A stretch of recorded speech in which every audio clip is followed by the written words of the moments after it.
amrih Pandhawa saged unggul ing ayuda, Pandhawa kedah ngawontenaken tumbal ingkang sepisan. Pandhawa kedah ngawontenaken tumbal ratu ingkang pakulitanipun bule. Menika kedah dipun sirnakaken. Mboten-mboten sanes ratu ingkang pakulitanipun bule menika Kaka Prabu Baladewa.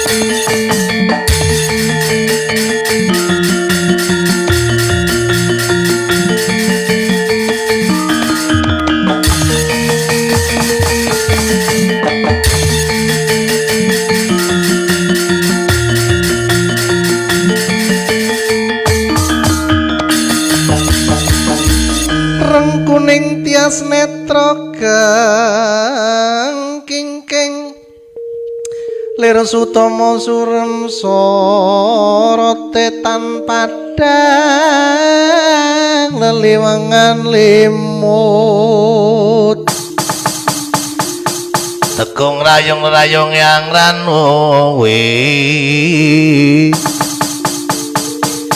kekesambat praloyo rinaos pindho rinuci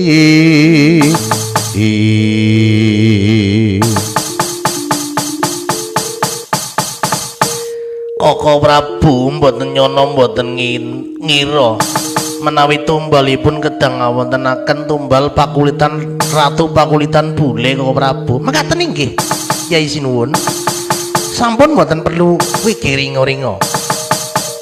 Senajan menika kadang kula werda Kaka Prabu Baladewa, kula tegel kok Yai. Nyirnaken Kaka Prabu Baladewa menika mboten menapa-menapa. Awit kangge kemenanganing kadang-kadang kula Pandhawa wonten ing Baratayuda wonten ing benjang tembenipun.